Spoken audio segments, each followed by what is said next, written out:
बड़ी खबर, हरियाणा की सियासत से जुड़ी हुई 3 निर्दलीय विधायकों ने कांग्रेस को समर्थन दे दिया है। हरियाणा सरकार पर हालांकि कोई संकट नहीं आएगा, चुनाव करीब होने की वजह से शक्ति परीक्षण नहीं हो सकता। विधायकों ने कांग्रेस को बाहर से सपोर्ट कर दिया है।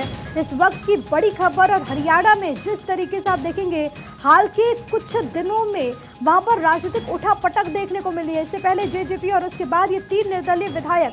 हालांकि आपको हम फिर से बताते चले कि सरकार की सेहत पर कोई असर इसलिए नहीं पड़ने वाला है क्योंकि वहां पर अब ज्यादा वक्त नहीं है विधानसभा चुनाव में और संवैधानिक बाध्यता होती है। इसी कारण इस वक्त वहां पर शक्ति परीक्षण नहीं हो सकता।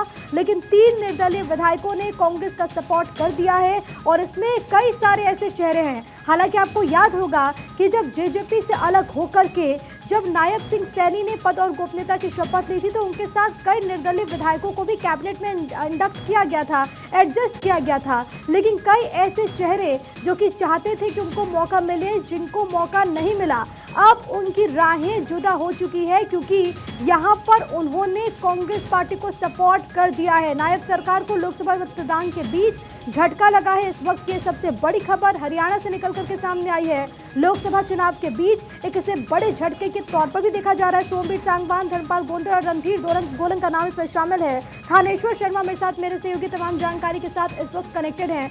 थानेश्वर, हरियाणा सरकार पर हालांकि कोई संकट तो नहीं आएगा, लेकिन 3 निर्दलीय विधायक, इसकी वजह क्या है? कांग्रेस को सपोर्ट उन्होंने कर दिया है।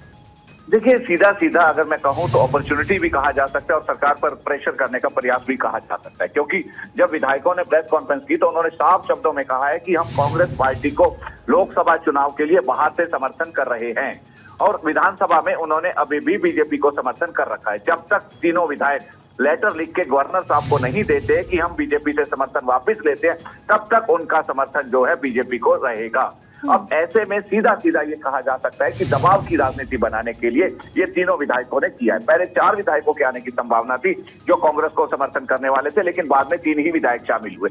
तीनों विधायकों की जो उस समय प्रेस कॉन्फ्रेंस के अंदर लैंग्वेज थी, एक ही बात कह रहे थे कि हम कांग्रेस पार्टी को बाहर से समर्थन कर रहे हैं लोकसभा चुनाव के लिए।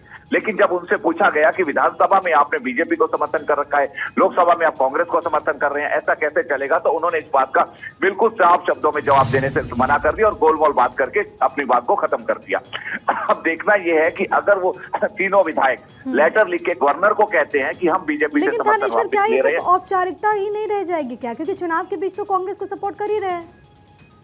देखिए, चुनाव में वो लोकसभा चुनाव के लिए सपोर्ट कर रहे हैं, लोकसभा चुनाव के लिए बाहर से सपोर्ट कर रहे हैं। ब्लैक एंड व्हाइट में रिटर्न में उन्होंने अभी कुछ नहीं किया है। देखना होगा कि क्या तस्वीर सामने आती है। फिलहाल के लिए बहुत धन्यवाद आपका थानेश्वर।